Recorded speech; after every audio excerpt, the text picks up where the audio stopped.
ওকে, এখন দেখা যাচ্ছে ক্লিয়ার?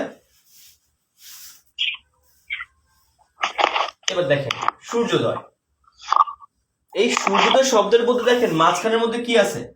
ওকার আছে। তো আমি বলছি ওকার থাকলে সেখানে আমরা কি দিয়ে দিব? উকার দিয়ে দিব, সন্ধি বিচ্ছেদের ক্ষেত্রে। দেখেন সূর্য, আপনি দেখেন তো সূর্য, সূর্য লেখা শেষ। এবার এখানে কি কার আছে বলেন? উকার আছে না? একটু কথা বলেন। উকার আছে না? এই উকারটা আমরা কি দিয়ে দিব? ওকার, উকার হয়ে যাবে এখানে উদয়। উদয়। ঠিক আছে? অর্থাৎ একেবারে সহজ হিসাব, আপনি একটা যদি এই নিয়মে ধরেন বাকি সবগুলো একই নিয়মে আপনি পারবেন। আসলে কঠিন বলতে কিছুই নেই। এবার আপনার পরীক্ষাতে আসলো গৃহূর্ত।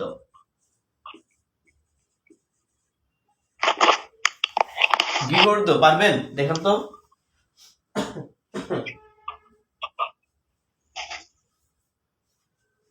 গৃহযোগ ঊর্ধ্ব। গৃহযোগ ঊর্ধ্ব। গৃহযোগ ঊর্ধ্ব। ঊর্ধ্ব পারবো, ঠিক আছে। আচ্ছা, যথোপযুক্ত। যথ, হ্যাঁ বলেন। স্যার উত্তরটা লিখে দেন সামনে। গৃহযোগ ঊর্ধ্ব। আচ্ছা লিখে দিচ্ছি, এখনই লিখে দিচ্ছি। যথোচিত। জি। যথোচিত লেখেন। গৃহযোগ ঊর্ধ্ব। যথ প্লাস উচিত। যথ। হ্যাঁ, এটা কি হয়? যথযোগ উচিত। একটু এখানে একটু বলবো, একটা কথা বলবো এখানে লিখে নেওয়ার আগে। আমরা এখানে পাই যথযোগ উচিত, এটাই কিন্তু পাই। দেখেন যথযোগ উচিত, কারণ ওকার কারণে ও হয়েছে এটা, ঠিক আছে। দেখেন একটু মাথা রাখবেন সবাই, একটু মাথা রাখবেন। যত জায়গায় যথ থাকে, যথ, এই যথ শব্দটা আপনি একটু যথা করে দিবেন। যত জায়গায় কি থাকে? যথ থাকে। আমরা অত জায়গায় কি করে দিব? যথা। শুধু এই কথাটা একটু মাথা রাখবেন, একটু, এতটুকু, আর কিছু না।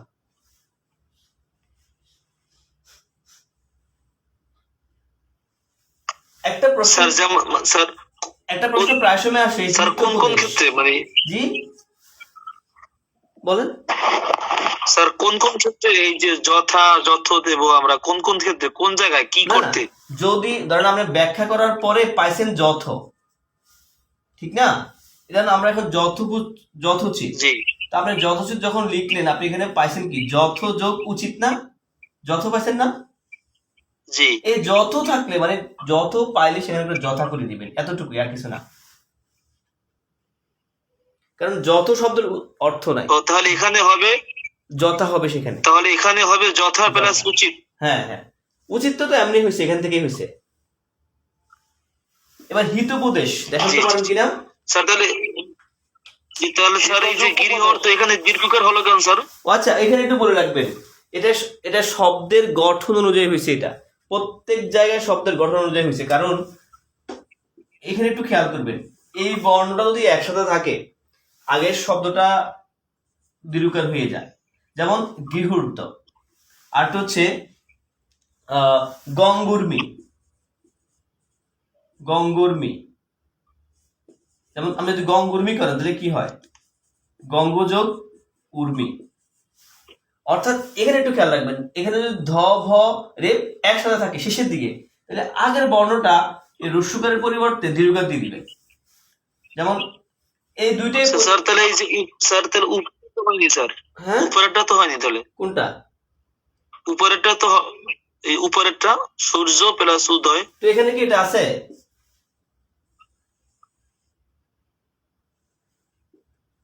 এখানে এখানে শেষের দিকে কি এটা আছে? ধয় ব রেপ এখানে আছে, এখানে আছে। জি না। অর্থাৎ শেষের দিকে যদি রেপ টেপ থাকে শব্দের গঠন অনুযায়ী, দেখেন আমি যখন লেখেন উর্মি, উর্মি তো অর্থ নাই, তো আমরা এখানে কি করি? দীর্ঘকার দিই। কিছু কিছু ক্ষেত্রে একটু মাথা রাখবেন যে শব্দের গঠন অনুযায়ী বর্ণটা একটু চেঞ্জ হতে পারে, আর কিচ্ছু না। হিতোপদেশ দেখেন তো আমাদের সূত্রের সাথে মিল পান কিনা? হিতোপদেশ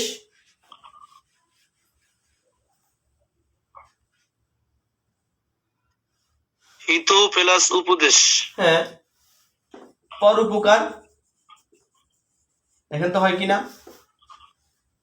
পর পর প্লাস উপকার, উপকার, পরযোগ উপকার। উপকার। দুই একটা একটু ব্যতিক্রম হইতে পারে। এই যে একটু আগে দেখাইলাম এখানে গঙ্গুর্মি, যথোপযুক্ত। আমরা হাজার হাজার শিখতে গেলে দুই একটা একটু ব্যতিক্রম শিখতে হয় না বলেন তো? আপনি একটা অধ্যায়ের মধ্যে যত অঙ্ক করতে যাবেন দেখবেন দুই একটা একটু অন্য সূত্রে চলে আসে, ঠিক এরকম আর কি। Ji sir, ji sir, thank you পরীক্ষাতে স্যার। কয়েকবার আসছে যে নীলুৎফল, অ্যান্সার করতে পারবেন না এটা বলুন তো? নীল যোগ উৎপল, উৎপল, উৎপল। হ্যাঁ নীল যোগ উৎপল। আচ্ছা, এরপর আমরা যাব 7 নাম্বার কোর্সে। 7 নাম্বার কোর্সি না, 8 নাম্বার। 8 নাম্বার লেখেন অর। অর সমান সমান রি। অর সমান সমান রি, সবাই একটু লেখেন। অর সমান সমান রি। কিভাবে এটা দেখবেন? এই অরটা একটু খেয়াল করেন কিভাবে আপনি মাথায় রাখবেন। আমি একটা সহজ শব্দ লিখলাম, দেবর্ষী। এখন দেখেন তো, আমি যে দেবর্ষী লিখছি, কোথাও কি অর আছে এখানে? না, সরাসরি কিন্তু অরটা দেখা যায় না। কিন্তু আপনি যখন এটা পড়বেন, পড়ার সময় দেখবেন যে এই মাঝখানে একটা অর উচ্চারণ হয় কিনা, খেয়াল করুন তো। দেবর, জি দেবর্ষী, দেবর, হ্যাঁ দেবর। কিভাবে হয় দেখেন, হয়টা কিভাবে খেয়াল করেন। দেব, তারপরে দেব লেখার পরে এখানে একটা অ এর মতো হয় কিনা, ব চলে এসে এখানে মনে মনে একটা ব আছে না এখানে। এরপরে এই অটা গিয়ে ধাক্কা দিছে কাকে? রকে, হয়ে গেল দেবর। খেয়াল করছেন? দেবর। এই র, এই অর, অর্থাৎ এই বয়ের ভিতরে যে অটা আছে অ, আর রেপ মানে তো কি? রয়। তো রয় সংক্ষিপ্ত রূপে হচ্ছে রেপ। এই অর, এই অরের পরিবর্তে আমরা বসায় দিতে হবে রি। তাহলে আমরা দেখি দেব, দেব আমি এখানে লিখলাম। এরপর আমি এখানে পেয়েছি কি? রেপ সহ অর, এই অরটা লিখলাম এখানে। আর বাকি আছে কি? শুধু শি, ঠিক কিনা বলেন? দেব যোগ ঋষি। আচ্ছা, যদি আপনি এটা বুঝে থাকেন তাহলে এটা একটু করেন তো, দেখি পারেন কিনা।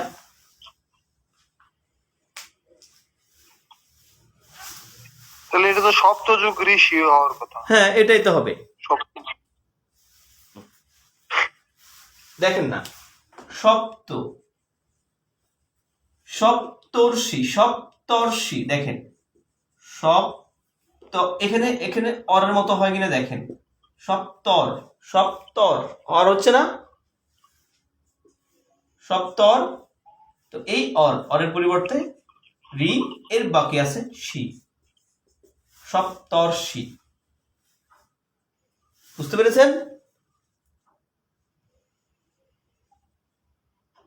একটু কথা বলতে হবে তো, বুঝছেন কিনা না বুঝলে আমি আবার মহর্ষি লিখে বলতে স্যার, মহর্ষি। হ্যাঁ মহর্ষি করেন এবার। হ্যাঁ মহর্ষি করেন। তাহলে কি হচ্ছে দেখুন, হচ্ছে মহ, এটাই তো মহযোগ ঋষি, ঠিক না? আচ্ছা, এবার একটু বলে রাখি, ওই যে একটু আগে বলছিলাম যথ, যথ থাকলে শব্দের অর্থ অনুযায়ী আমরা কি করছি? যথা করছিলাম।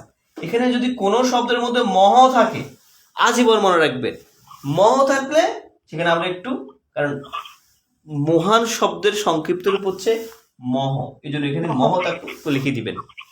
অর্থাৎ মহ হলে মহা লিখবেন। আমি আবার বলছি, যদি শব্দের মধ্যে মহ পান সেখানে একটু মহা লিখে দিয়ে একটা আকার যুক্ত করে দিবেন, যেভাবে যথের মধ্যে একটা আকার যুক্ত হয়েছে। বুঝতে পেরেছেন কি বলছি?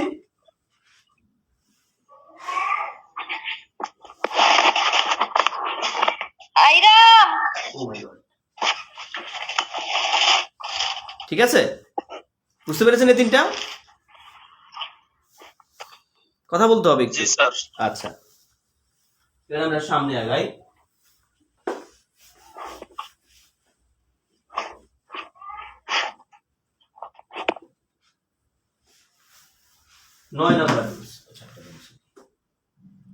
নয় নম্বরে মাথা রাখবেন আর। আর মানেও আর এর পরিবর্তন রি বসবে। এবার দেখেন শীতার্ত, ক্ষুধার্ত, ভয়ার্ত, এই তিনটা করন্ত কিভাবে হয় দেখেন। শীতার্ত, শীতার, শীতার্ত, শীতার, এখানের মধ্যে আমরা একটা আর পাচ্ছি কিনা দেখেন তো। শীত, শীত, এরপরে শীত আর, এই জায়গাটা একটা আকার এবং রয়ের একটা মিশ্রণ পাচ্ছি না আমরা, আর জি এই আর, আর এর পরিবর্তে আমরা কি বসিয়ে দিব, রি, রি, এরপর আছে শুধু ত, তাহলে শীত যোগ ঋত, শীত যোগ ঋত। এবার পরেরটা কি হবে বলুন তো,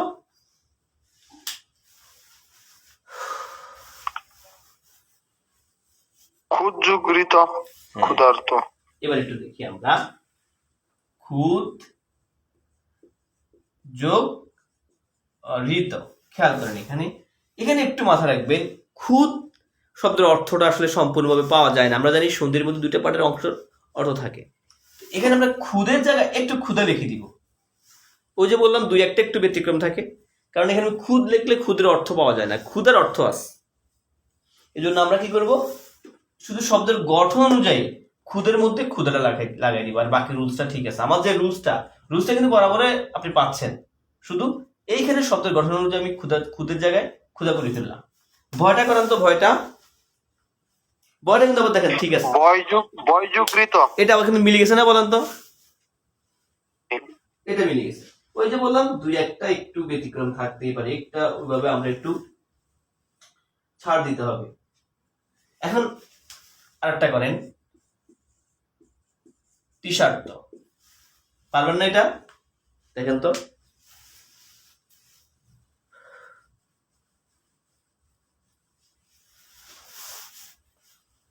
তৃষাযোগৃত। হ্যাঁ, তৃষা যোগ ঋত, কিন্তু আমরা পাচ্ছি কি, আমরা পাচ্ছি 30 যোগ ঋত, কিন্তু 30টাকে আমরা কি করে ফেলতে হবে, তৃষ্ণা করে ফেলতে হবে, কারণ 30 শুধু অর্থ নয়। ওকে, এবার আমরা যাবো 10 নাম্বার রুলসে। আজকে 10 নাম্বার রুলস পর্যন্তই করাবো। 10 নাম্বার রুলস, 10 নাম্বার রুলসে কি সূত্র করাতে পারি আমরা দেখি একটু। আচ্ছা, এটা একদম সহজ একটা করাই, এ সমান সমান ই, এ সমান সমান ই, এটা মানে কি দেখি। শুভেচ্ছা, শুভেচ্ছা, খেয়াল করি তো আমরা, একার থাকলে রসিকার হবে, শুভ, দেখেন শুভ লিখলাম, বাকি আছে কি, একার আছে না, একারটা কি করে দিব, রসিকার করে দিব, বাকি আছে যা আছে তা। ঠিক আছে, দেখেন তো মিলছে কিনা সূত্রের সাথে।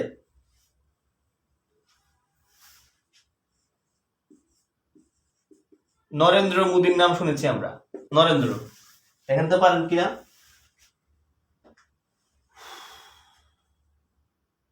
নরযোগীন্দ্র, যথেষ্ট, এটা পারেন কিনা দেখেন তো। যথাযোগ ইষ্ট, গুড, যথাযোগ ইষ্ট, যত আছে হয়ে যাবে যথা, যথেষ্ট। ওকে,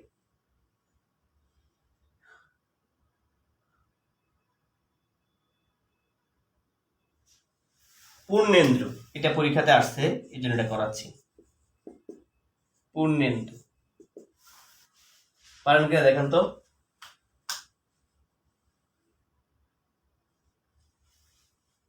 হ্যাঁ, কি হবে এটা, পূর্ণযোগ এ আছে হয়ে যাবে ইন্দু। তাহলে আমি আজকে 10টা রুলস করিয়েছি, আজকে প্রথম থেকে এখন পর্যন্ত দুইটার ভিডিওতে 10টা রুলস করিয়েছি। আশা করি আপনারা বুঝতে পেরেছেন। কারো কোনো সমস্যা হয়েছে বুঝতে, আজকে যে 10টা রুলস করিয়েছি আমি, পারবেন তো ইনশাল্লাহ? না স্যার, আলহামদুলিল্লাহ। তো ঠিক আছে, আমরা আজকে তাহলে স্বরসন্ধি যেখানে শেষ করলাম, আগামী ক্লাসে আমরা বাকি সন্ধি সবগুলো শেষ করে ফেলবো। সবাই ভালো থাকেন, সুস্থ থাকেন, আজ এখানে শেষ করছি। আসসালামু আলাইকুম রহমতুল্লাহ।